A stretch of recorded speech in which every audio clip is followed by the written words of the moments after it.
안녕하십니까. 사전처럼 영어는 민법 종문 해설 시간입니다. 구독과 좋아요 꼭 좀 부탁드리고요. 189조 보겠습니다. 제목은 점유 개정이고요. 점유 개정에 한 인도라고 읽으시면 됩니다. 우리 188조 1항에서 뭐라고 돼 있었어요? 동산에 관한 물권의 양도는 인도함으로써 효력이 생기다. 현실 인도가 있었죠. 그 다음에 2항은 양수인이 이미 점유하고 있을 때는 당사자 의사만으로 효력이 생긴다. 이게 뭐였어요? 간이 인도였었죠. 그 다음에 또 하나가 이제 189조. 점유 개정에 한 인도가 있습니다. 동산을 팔았을 때 당사자 약정으로 판 사람이 계속 점유를 해. 즉, 산 사람은 점유를 안 넘겨받았어. 그래도 넘겨받은 것으로 봐. 이게 점유 개정에 한 인도입니다. 갑이 노트북을 이렇게 팔았어요. 양도죠. 그럼 소유권이 이렇게 넘어가야 되잖아. 근데 넘어가려면 원칙이 현실 인도잖아요. 근데 갑이 을과 이렇게 합의를 해. 갑이 노트북을 일주일 더 써. 일주일 더 사용하고 일주일 뒤에 현실적으로 넘겨주기로 해.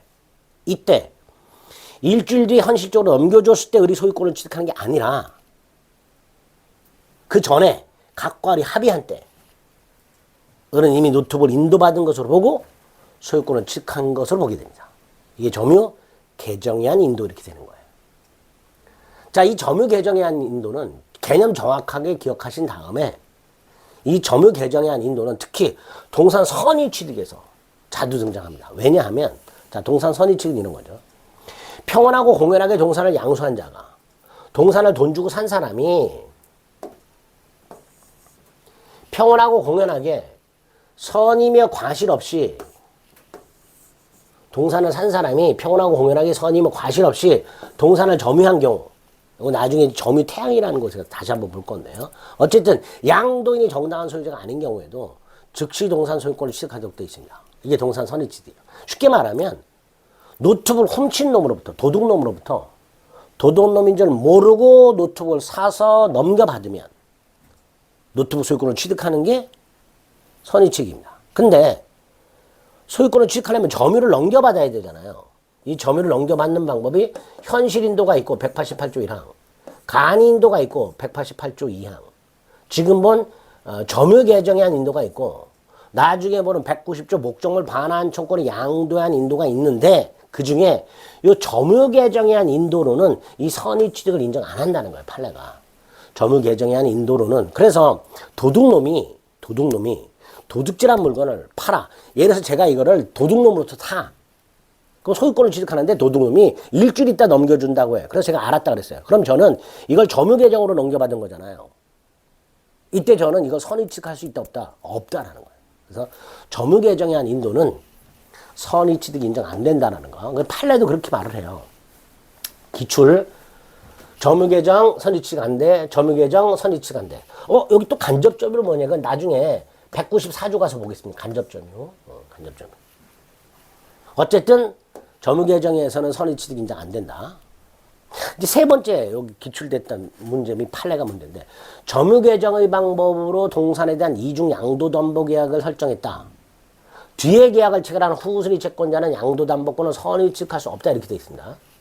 자, 여기서 먼저 양도, 동산 양도담보란 건 동산을 담보로 돈을 빌려요. 갑이 돼지 100마리를 길러. 이걸 을에게 담보로 제공하고 돈을 빌려. 돈을 빌리면서 점유는 갑이 계속을 해. 을은 점유를 안 넘겨받았어. 근데 뭐라고 약속을 하냐면 나중에 갑이 돈을 못 갚으면 을에게 돼지 소유권을 넘겨주기로 약속을 해. 그럼 을은 갑이 돈을 갚지 않았을 때 돼지 100마리에 대한 소유권을 취득하게 되죠. 이렇게 채무자가 변제하지 않았을 때 채권자가 채무자 소유 동산 소유권을 취득할 수 있는 권리, 이게 동산 양도 담보권이에요. 근데 지금 가만히 보면 갑이 돼지 100마리를 이렇게 담보로 제공하고 돈을 빌리면서 점유는 갑이 계속하잖아요. 돼지 100마리를 너한테 맡길 수는 없잖아. 그럼 결과적으로 점유는 갑이 계속을 해. 근데 그런 동산 양도 담보권을 취득해. 결국 그런 점유 개정의 방법으로 동산 양도 담보권을 취득한 거예요. 근데 그 상태에서 갑이 또다시 병한테 이 돼지 100마리를 담보로 제공하고 돈을 빌려.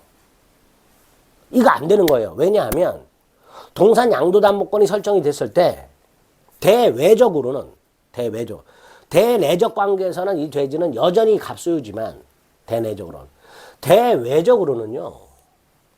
그 동산 소유권이 이미 채권자에게 넘어간 것처럼 보이는 거예요. 결국은 이 갑은 을에게 점유 개정의 방법을 통해서 담보로 제공하고 을에게 동산 양도담보권을 취득하게 한 상태에서 병에게 또다시 담보로 제공하고 돈을 빌렸을 때 그 동산 양도담보권은 무효가 되는 거예요. 다시 말해서 갑은 돼지 100마리를 또다시 병에게 담보로 제공하고 병을 하여금 동산 양도담보권을 취득하게 할 권한이 없어요.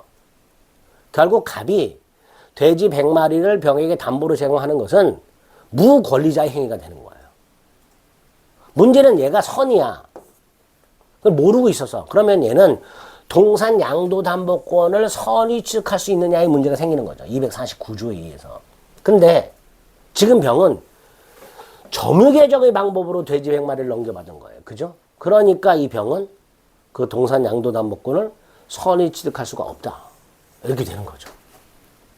그래서 을만 정당한 동산 양도담보권자가 되는 거예요.